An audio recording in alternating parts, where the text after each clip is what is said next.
Merci beaucoup. Moi, c'est Diakité Yacouba Tomini. Je suis un Malien, établi en Côte d'Ivoire ici, il y a au moins 20 ans dans le domaine du football. Je suis président du Stade malien, président d'honneur du Stade malien de Bamako. Je suis promoteur d'un centre de football au Mali. On appelle ça l'association Football Club de Bomissala, un club que j'ai créé il y a au moins une année. Je suis en Côte d'Ivoire ici. Mon entreprise, c'est le groupe Toula International, où je suis le PDG. Sur le plan diplomatique, je suis vice-président du Haut Conseil des Maliens établi en Côte d'Ivoire.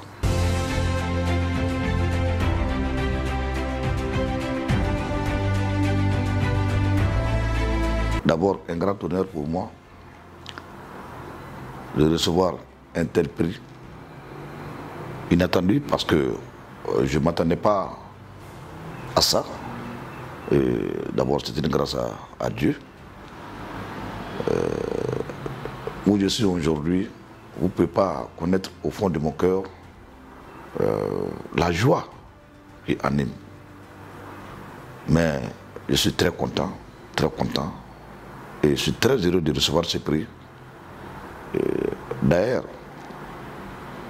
qui me fait réfléchir de ce que j'ai fait, qui me donne encore l'envie de faire plus de ce que je n'ai pas fait dans ce domaine.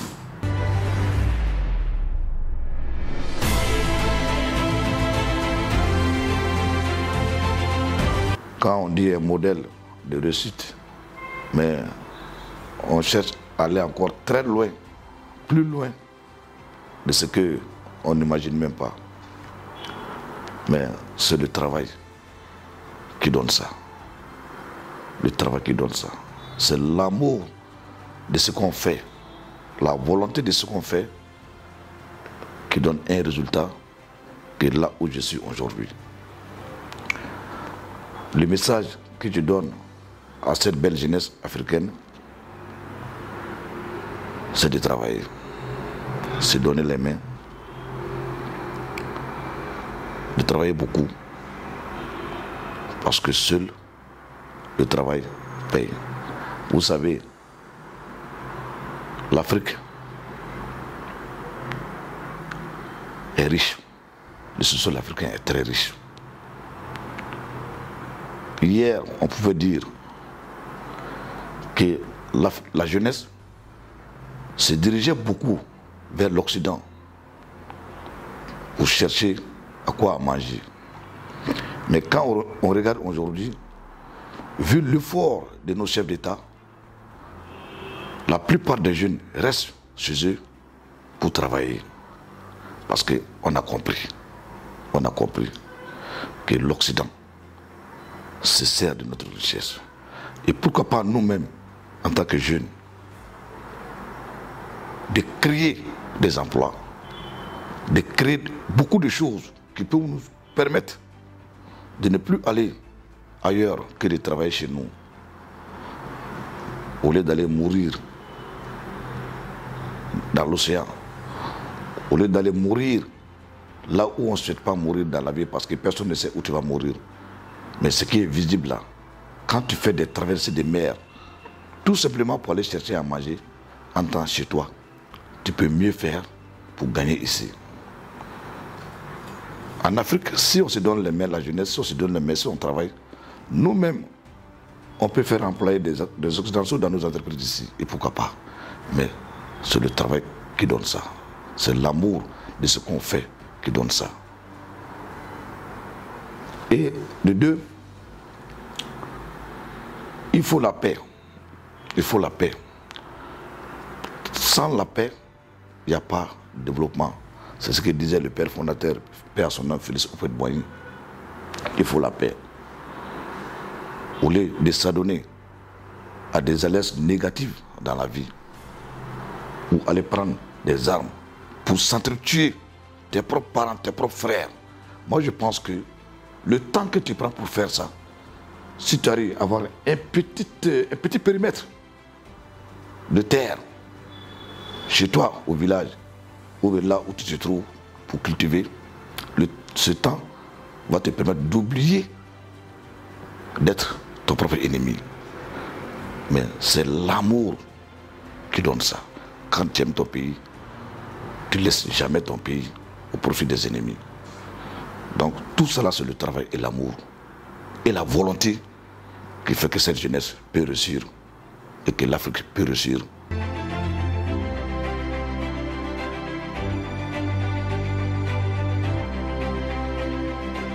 J'ai envie de dire même que si les autorités ivoiriennes pouvaient encore demander de nouveau qu'on organise une autre Coupe d'Afrique des Nations en Côte d'Ivoire ici, vraiment ça allait faire plaisir à tous les Ivoiriens et à toute l'Afrique. Parce que la CAN qui vient de se passer en Côte d'Ivoire, ça a été la meilleure CAN de tous les temps. Et je ne pense pas qu'un autre pays pourra mieux organiser que la Côte d'Ivoire. Ça, je peux parier. Il n'y en a pas. J'étais à San Pedro, je me rappelle comme c'était aujourd'hui, lors du match amical, les éléphants contre la Sierra Leone, si je ne me trompe pas, l'ouverture du stade de San Pedro. Après la réception, j'étais avec le président Idriss. J'ai dit à Idriss, ce qui va surprendre à toute la Côte d'Ivoire, c'est que le trophée là va rester en Côte d'Ivoire. Parce que quand il s'agit de l'organisation, la Côte d'Ivoire a reçu le pari à 200%.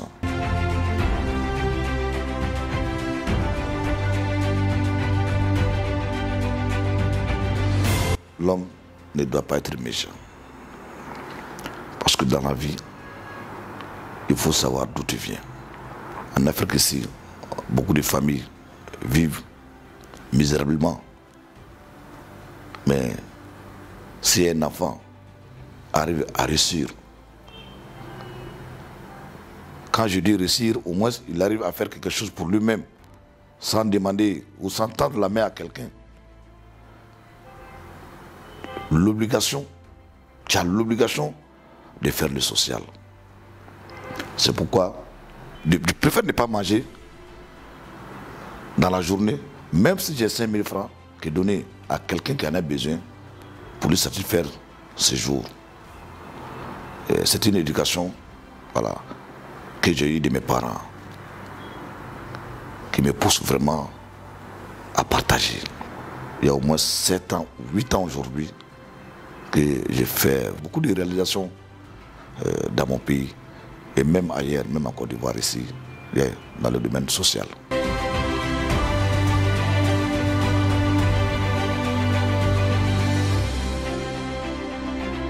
Là où je viens et là où je suis, ces deux pays sont mes pays. Le Mali, c'est mon pays d'origine. La Côte d'Ivoire, c'est mon pays d'accueil. L'intégration, la Côte d'Ivoire a beaucoup reçu le pari de l'intégration. Le Mali aussi. Parce que moi je me rappelle la Coupe d'Afrique des Nations en 2002 au Mali. Et quand on regarde cette Coupe d'Afrique qui vient de passer, ça prouve déjà que la Côte d'Ivoire a reçu ce pari de l'intégration. Et je sais que il faut l'appui de cette jeunesse, de tout un chacun, pour cette réussite.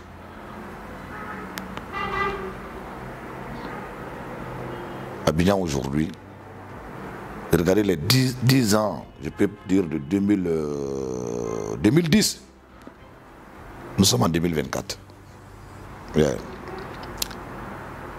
La Côte d'Ivoire regroupe toutes sortes de nationalités. Toutes sortes de nationalités.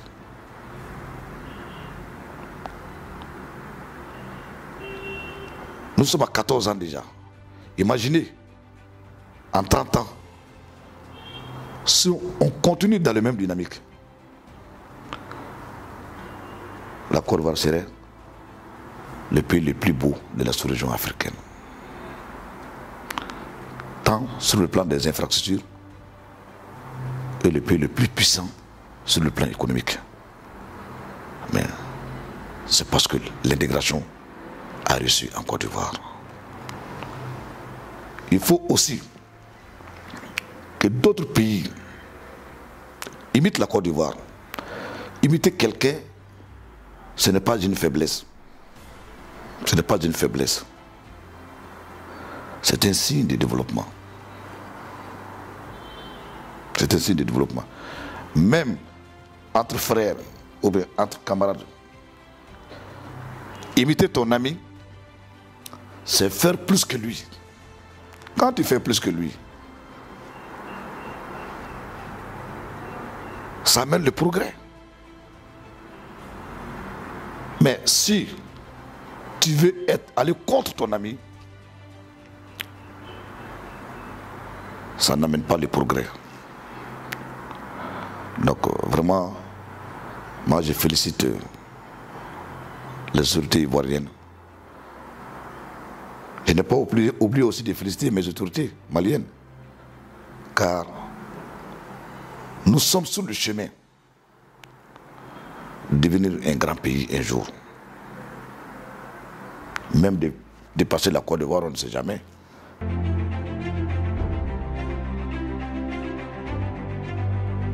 Je suis très content d'avoir ce prix. Pat. Que moi-même, je ne sais pas ce que j'ai fait. Parce que l'homme, souvent, tu ne sais pas, tu ne vois pas ce que tu fais. Mais c'est ton entourage et ceux qui te suivent te diront un jour ce que tu as fait. J'invite à tout le monde. Tous ceux qui ont envie d'être comme Yacouba Antomini Diakité, que Dieu leur donne la chance d'être comme Yacouba Antomini Diakité. Que Dieu nous donne tous la chance d'aller plus loin de nos objectifs. Et j'ai prie le bon Dieu que la paix règne au Mali, que la paix règne en Côte d'Ivoire. Un pays qui est en chantier, en voie de développement, personne n'a intérêt de s'aimer des troubles. C'est un pardon, c'est un Malien qui parle, c'est un pardon que je demande à cette jeunesse d'être compréhensible, ensemble, pour donner la main, pour développer nos deux pays, qui est le Mali et la Côte d'Ivoire.